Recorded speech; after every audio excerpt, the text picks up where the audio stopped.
Всем привет! В этом видео я поделюсь своим опытом, как я лазером уменьшал второй подбородок свой. И также немножко пробежимся по тому, как это работает, и по строению жировой ткани.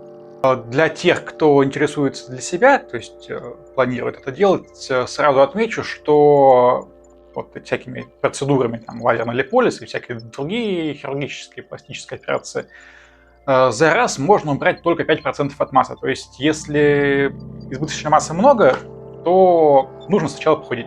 В моем случае, где у меня по замерам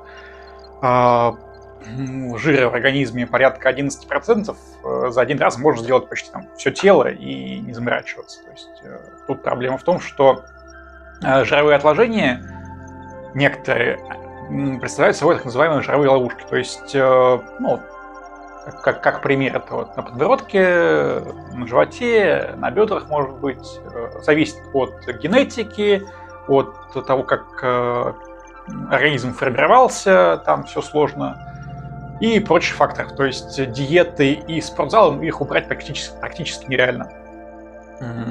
Поэтому приходится прибегать к таким методикам. И что важно для понимания того, как оно это все работает. Жировая ткань представляет собой не просто вот полость, заполненную жиром, или как бы кусок масла, нет.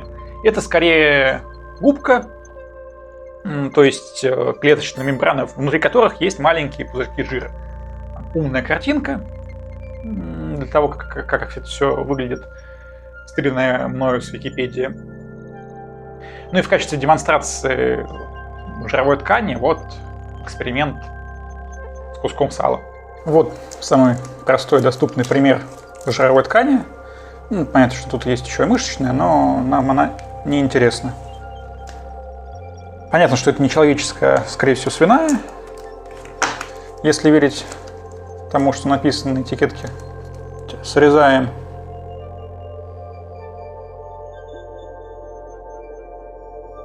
Так, никакой покровной ткани, то есть кожи здесь нет. Вот чистый кусок жировой ткани, но немного со всякими специями. Но не критично. Вот взвешиваем его до выплавления жира. 21,9. Вот. И сейчас я выплавлю из него жир и покажу, сколько останется вот клетчатки, ну и каких-то остатков именно чисто жиров. Но тут уж полностью я их оттуда выгнать не смогу. В кастрюле выпаривалось слишком долго, поэтому по итогу я все это сделал в микроволновке. Так, вот я освободил этот кусок бывшего сала. Конечно, немножко обгорел, его перегрел. Но то, что осталось, весит 2,2 грамма. Но с учетом обгоревшего, может быть, там 4 грамма вот исходной массы весило именно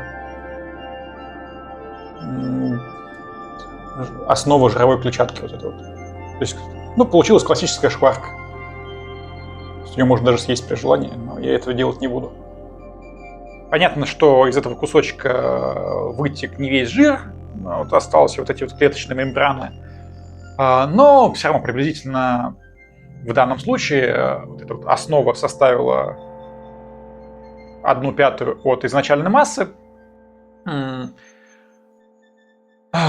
Вот и далее, что происходит при лазерном липолизе и иных хирургических операциях?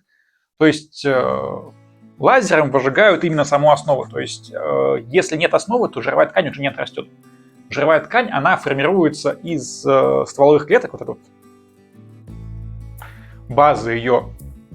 Соответственно, она формируется там в детском возрасте, довольно-таки раннем. И у взрослого человека, если он уже убрал вот эту жировую клетчатку, то жир туда поступить не может. То есть это уже... Оно так не работает. Если сильно не углубляться в всякую эту обмен веществ внутриклеточный, не будем лезть в эти дебри. Что важно понимать в случае с вторым подбородком? Второй подбородок, он может состоять не только из жировой ткани, немного осталось, не все убрали, может потом доделаю, когда будут деньги. Или если они будут сложно. Там еще есть мышца, которая проходит под подбородком, называется платизма.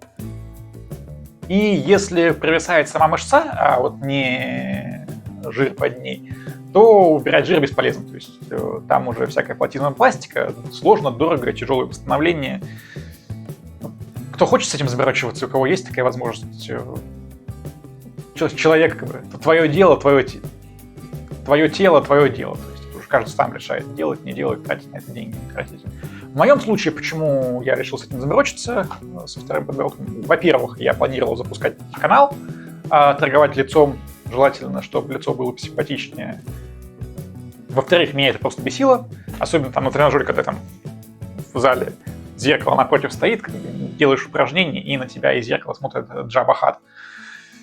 Неприятно. Сейчас это уже исчезло. И в-третьих, есть всякие психологические фишки, связанные с несовершенством человеческого мозга, то, что красивый человек воспринимается как более честный, порядочный и так далее. То есть тоже специфичная инвестиция. И в плане инвестиций обошлось мне все это дело в 160 тысяч рублей. Это было весной 2025 года, в апреле. Понятно, что ценник мог измениться, но это 160 тысяч. Это чулки компрессионные, повязка на голову. Надевать я ее не буду, чуть попозже про нее еще скажу. Анализы, ну и вот сама операция. Но понятно, что ни хрена не дешево для меня. Я не сказать, что много зарабатываю. Но если сравнивать, к примеру, с моими расходами в год на аренду квартиры, 45 тысяч в месяц, то есть чуть больше полумиллиона в год, ну, оно меньше. Вот. Ну и в плане аренды, то есть это я плачу просто за то, чтобы не жить на улице, или, хуже того, не жить с родителями. Далее, к нюансам операции. В чем, когда лазером убирают вот эту вот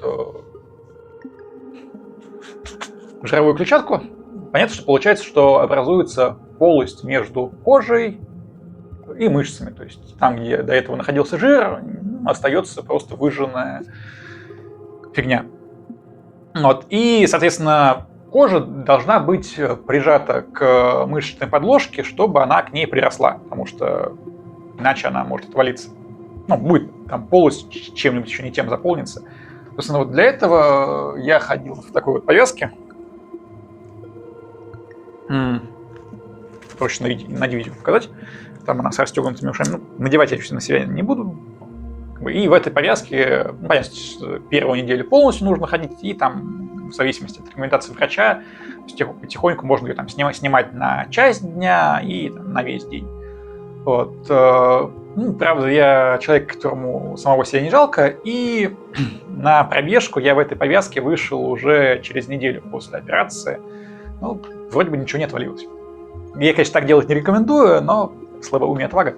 Что еще важно понимать, когда вот это все эта операция делается через небольшие проколы, куда заводит световод, который лазер и подает внутрь.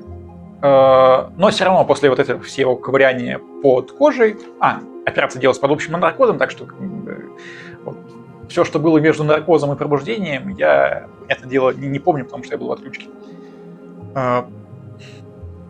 Вот. И после того, как вы там все это поговорили, получается, что кожа и так далее, оно отекает. То есть сразу после операции эффект виден довольно слабо, потому что я неделю проходил в повязке, снял повязку, смотрел в зеркало и приуныл. Потому что вот из-за отека результат был не настолько ярко выражен, как я ожидал.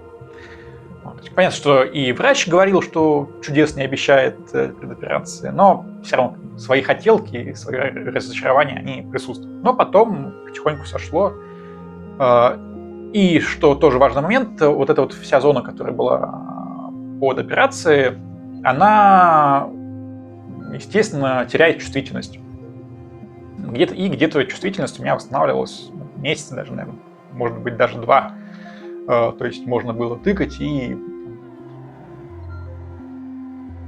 это почти не осязалось. В целом на себе методика проверенная, работает, но тоже без чудес, но вот, далее, когда-нибудь, когда у меня будут деньги, хочу там еще доделать, потому что, к примеру, у меня ляхи только об друга трутся, и вот что приходится делать со штанами, чтобы они вместе касание бедра не протирались. То есть, да, нужно будет потратить один раз 1200 на операцию, потому что мне нерационально делать это отдельными участками, и по деньгам неадекватно получится. То есть нужно сразу накопить и сразу все, что лишнее не хочется убрать, все убрать за один раз, потому что ценник на операцию складывается из анализов. Понятно, что независимо от объема воздействия анализа одни и те же деньги.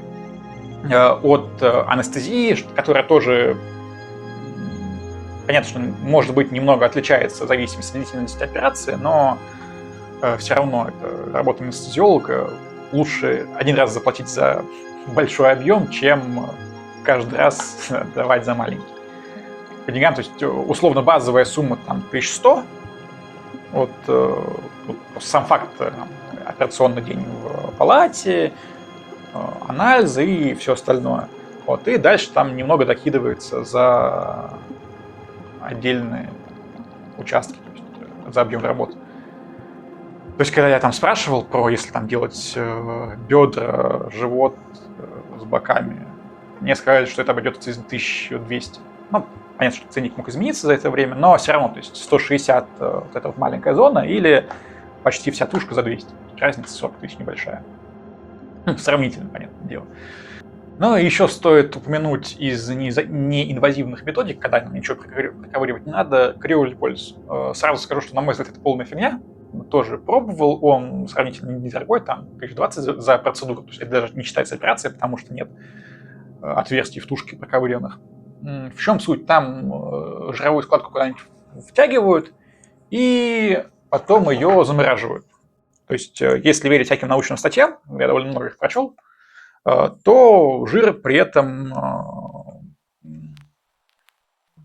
после заморозки жировая ткань, вот эта клетчатка, она разрушается. Ну, то есть, к примеру, вот, понятно, правда, мышечная ткань в основном затягивается, жира особо нет, но суть понятна, что вакуумом затянули в какую-то емкость, объем жировой ткани, потом как-то его снаружи охладили, самодельно делал криолиполизер, опять же, слава богу, отвага.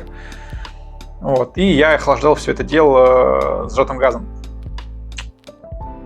То есть, в сравнении с клиникой ощущения были похожи. То есть тоже как-нибудь после вот этой процедуры какой-то замерзший жир, то есть это прощупывается по пальцам, что он уплотнился. Но, опять же, замерз или просто как там отек, пока он в вакууме был, я не могу сказать, не специалист. Вот. Но какого-то визуального эффекта в плане уменьшения жировой складки я не заметил. Опять же, могут какие-то нюансы с пределами применимости методики, но выкидывать пусть мало денег, но в никуда я смысла не вижу. Уж лучше нормально потратиться 1-2 раза на реально работающую методику, чем разбазаривать деньги в никуда. Так что, в целом, конечно, остальные видео на канале, они больше не медицинской, а всякой физической тематики, околооружейные, но если интересно, заглядывайте. Ссылка на плейлист с лекциями будет в описании под видео. До встреч в других публикациях, кто меня все-таки будет смотреть после этого видео. Всем пока!